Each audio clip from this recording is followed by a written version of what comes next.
Moisés, parece que não tem ninguém com dó do estado de saúde do ex-ministro, né? Olha só, telespectadores. Ouça bem o que eu vou dizer para vocês. É uma barbaridade, é um estupro aos direitos humanos o que estão fazendo com o delegado Anderson Torres. É claro, o direito dele está sendo violado. Ele está com a esposa com doença grave, a mãe está doente. Ele tem 2 crianças em casa que precisam dele. Ele é delegado de Polícia Federal, ficha limpa, delegado de carreira. Transformar esse homem em marginal. Os verdadeiros marginais estão livres, leve e solto. Agora eu pergunto, ele viajando foi preso, porque ele disse que teve omissão. E o G. Dias, que estava lá e foi omisso. Tratamento diferenciado para falhas iguais. Vamos supor que o Anderson Torres tivesse falhado, mas Anderson Torres está preso e não foi solto em audiência de custódia, não tem relaxamento de prisão, o advogado não tem para quem recorrer, meu povo, porque está na mão do STF. E o Alexandre de Moraes nega, mesmo a Procuradoria-Geral da República pedindo a liberação dele, a soltura dele. Quem está pedindo é o Moisés, quem está pedindo é a PGR. A Procuradoria-Geral da República não vê motivo para que o delegado esteja preso. Já perdeu mais de 12 quilos, está com transtornos mentais, está sendo torturado. Está sendo torturado porque querem que ele fale. O que eles querem fazer? Porque dizem, o Código Penal diz que não pode haver delação sob tortura. Mas eles estão torturando o delegado Anderson Torres para que ele diga, foi o Bolsonaro, a minuta foi o Bolsonaro, foi o Moisés, foi o Frota. Eles querem alguma coisa. Eles estão torturando esse homem para obter uma confissão. Agora, meu povo, isso é aceitável no Estado democrático que se diz de direito? Porque no Estado de Direito, todos os direitos do delegado Anderson Torres foram violados. Ele não tem motivo, ele vai atrapalhar em que a investigação? Me diga aí, por que manter esse homem preso? Eu quero que você me explique. Você que é cidadão, estou falando com você de uma maneira clara. O que ele vai... Porque a prisão preventiva dele é para não atrapalhar as investigações, não atrapalhar não sei o quê. Qual é o poder que esse homem tem de atrapalhar alguma coisa? Todos os poderes dele foram tirados. Ele não é mais nada. Em que ele pode interferir? O que estão fazendo com ele é truculência. Amir, você que é um excelente não sou nada. Conhecedor do direito, conhecedor do direito, na sua opinião, isso é opinião, você está como comentarista aqui. Claro. O Anderson Torres, ele poderia ter, diante dessas circunstâncias aí, alguma benevolência ou relaxamento dessa situação que se encontra? É difícil a gente se manifestar sobre um processo quando ele não está sob os olhos da gente. Quer dizer, tem nuances processuais, detalhes, que sempre falar em abstrato, eu te diria assim, em abstrato, eu vejo os pressupostos da preventiva já foram exauridos. Quer dizer, não tem por que continuar preso. Agora, é uma questão que são detalhes, né? Eu não vejo que a gente possa prender alguém para, evidentemente, obter alguma delação premiada. Isso seria o fim, né? Isso seria voltar à Idade Média, à tortura da Idade Média. Então, quer dizer, comigo não. Comigo eu tenho assim eu prezo muito a liberdade. A liberdade para mim é tudo. A condição humana é a liberdade. Agora, eu não dizer isso do delegado, do secretário de segurança, do ex-ministro, eu não posso dizer aqui se é justa ou não a prisão. Ela o foi. Ela não pode não continuar a ser. Então, quer dizer, se você me dissesse, se eu fosse o juiz, eu mandava para casa com tornozeleira. Muito bem, Ricardo, sua vez, seu comentário. Como eu não julgo, não posso fazer nada. Muito bem. Eu queria entender aqui... Mas a sua análise, desculpa, Ricardo, a sua análise jurídica ela é sempre muito importante e contribui demais para o programa. Vamos lá. Moisés, depois não sei se é só eu que percebo, mas é um tratamento um pouco diferenciado. Quando o Cícero se remete ao Cujuí, ao Amirando, é excelentíssimo, é excelente advogado, eu não sei o que. E quando ela... Moisés, tua fala. Ricardo, é tu. Eu sei se é só eu que estou percebendo, mas esse Ricardo é só uma pergunta retórica. É a minha idade. Você foi cutucado, responder não. É a pergunta retórica.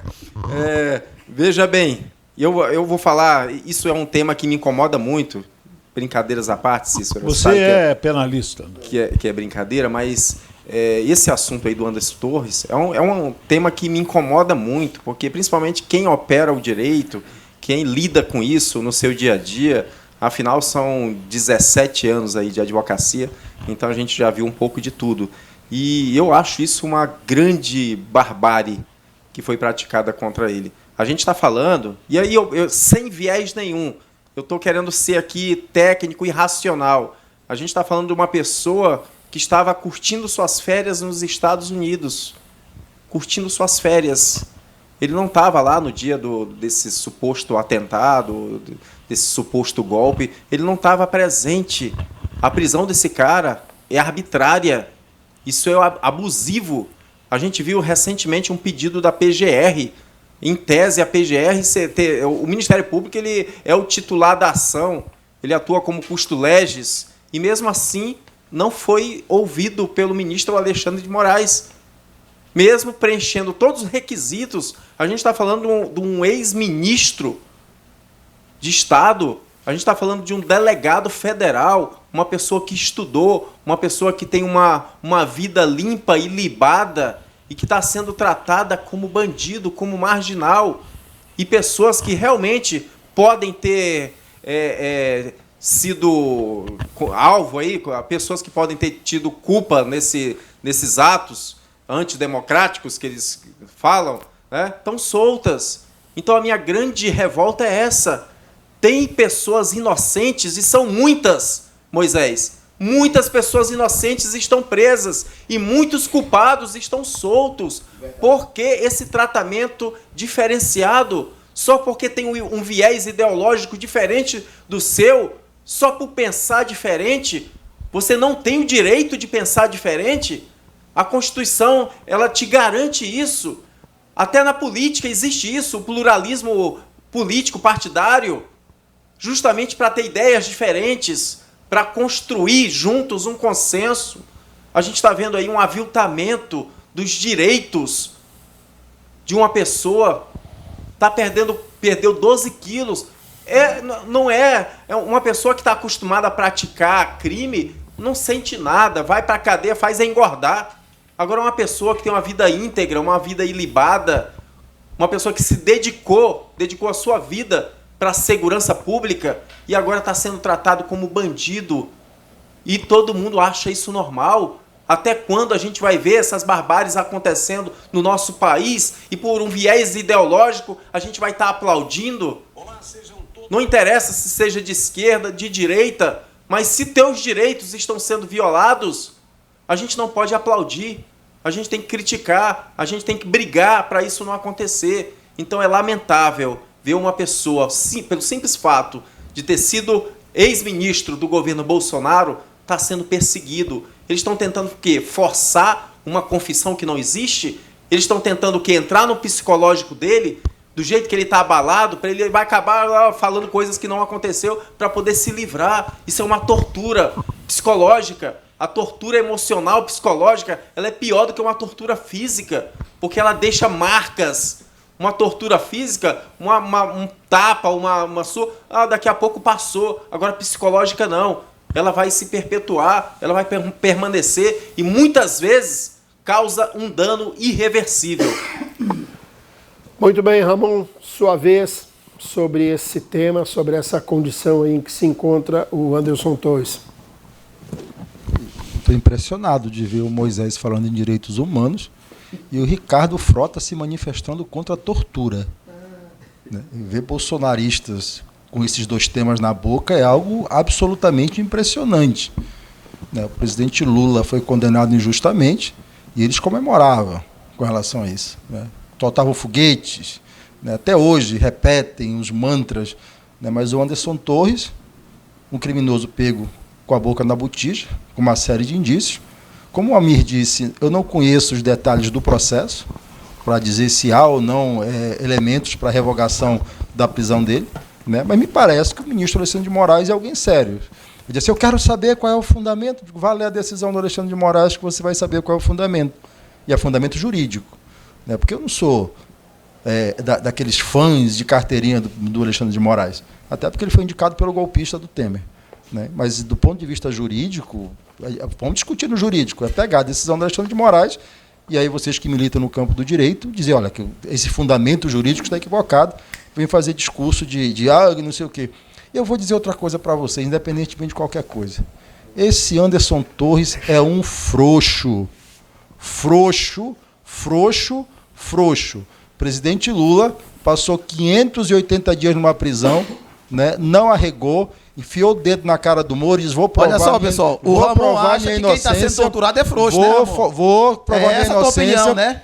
Tá vendo aí, pessoal? A presidenta Dilma... Pois é, quem está sendo torturado por Ramon é frouxo. Chegar aqui, defender o teu político de estimação, beleza. Defenda seu político, o amor mas venceu, pare de aviltar pessoas inocentes. Ô, Manzella, ficou quantos anos Criminoso é o preso? MST que tu defende. Criminoso é o MST que tu treina. Esses sim são criminosos que estão tocando o terror em todo o Brasil. Eu posso acabar, Cícero? Muito bem, senhores. Eu posso acabar meu raciocínio? Senhores, vamos lá, Ramon, continue. É o bloco dos frouxos se manifestando. É o bloco dos frouxos. Porque os dois começam a gritar quando não tem argumento, né, defendendo o outro frouxo. A presidenta Dilma foi torturada. A presidenta Dilma foi torturada. Nunca abaixou a cabeça. Né? Esse camarada aí, ele não está com medo. Ela era assaltante de banco. Ela era assaltante de banco.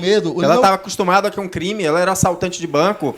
Pois é, o que é uma torturazinha pra ela? São coisas diferentes. Agora existe, eu acho aí, ó, torturazinha. Agora, não, é que tu tá falando. Torturazinha. Eu tô usando a tua fala. Ricardo. Tu que falou que ela foi torturada. Eu desconheço isso. A única coisa que eu conheço é que ela era assaltante de banco. Ela era terrorista. Isso sim eu conheço.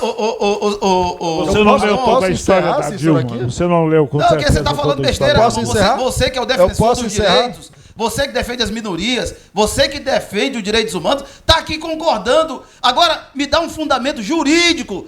Telespectador, exija do Ramon um fundamento jurídico para a manutenção da prisão do Anderson Torres. Agora ele quer comparar pessoas. O Lula passou a mão, segundo 3 instâncias da República. A Dilma estava explodindo quartéis, mexia com terrorismo e assalto a banco. E o Anderson Torres, o que ele fez para merecer essa tortura? Muito bem, senhores. Eu preciso acabar aqui porque não tem condições. Senhores, os frouxos. Olha só, a primeira coisa, todo bolsonarista, por natureza, é frouxo, é covarde. Né? Quando eles não aguentaram ouvir isso aqui, tanto o Moisés quanto o Ricardo, começam a gritar desabridamente. Né? Quando o presidente Lula teve um neto morto, comemoraram. Quando o presidente Lula perdeu o irmão... E o ministro Dias Toffoli proibiu a saída dele, né? O Dias Toffoli, perdeu a esposa, que vocês nomearam, Ramon. Quando perdeu a esposa... Mas explica para o telespectador que foi o Dias Toffoli. Esse bando de frouxo, porque isso é frouxidão. Ei, Ramon, quem foi que negou a saída dele? Moisés frouxo, Ricardo frouxo, Anderson Torres frouxo. Um bando de frouxo covarde. Entendeu? E ele não está com medo do Alexandre de Moraes. O medo dele é que o Flávio Bolsonaro disse que ele pode se suicidar na prisão. Isso é um recado. Né? Do mesmo jeito que Bebiano, do mesmo jeito que o Nóbrega, né? É um recado para ele. Não abra a boca. Do mesmo jeito Toninho do PT, né? Você pode se suicidar Celso Daniel. na prisão. Aí por que tu não citou Toninho do PT? Olha aí, pessoal. Entendeu? Ele pode se suicidar na televisão. Moisés, e o Celso Daniel. Moisés. A morte do Celso Daniel. Responde aí, juiz. Deixa eu acabar a morte aqui. do Toninho do PT. Você deixa responde eu acabar aí. Aqui. Cadê que ele responde? Deixa eu acabar aqui, Moisés. Nós estamos falando do Anderson. Eu não interrompi sua fala em momento nenhum. Deixei você falar todas as bobagens que você queria. Né? Você falou, só a covardia de ficar gritando mostra o seu alinhamento com esse cabra, que diz que é policial federal, que foi treinado para enfrentar agruras e está aí, numa frouxidão sem tamanho, que na verdade é tudo argumento de defesa. Primeiro, se ele for considerado insano, o que ele disser não vale. Né? E estão criando uma situação para tirá-lo, porque esse passarinho está para piar. Muito bem. Amir, você falou, quem é que você... Eu estava com o diretor no ponto aqui, você falou, quem é que saiu gordinho da cadeia, que você falou? Saiu fortinho que nem eu, assim, da cadeia? Eu acho o seguinte, a prisão preventiva, ela pressupõe alguns princípios, alguns pressupostos aí, né, que são fundamentais. Quer dizer, se você... perturbação da ordem, uma das coisas é que a possibilidade de fugar de fuga e fugir, e outra coisa é interferir na instrução processual. Eu acho que esses 3 pressupostos já não estão mais presentes.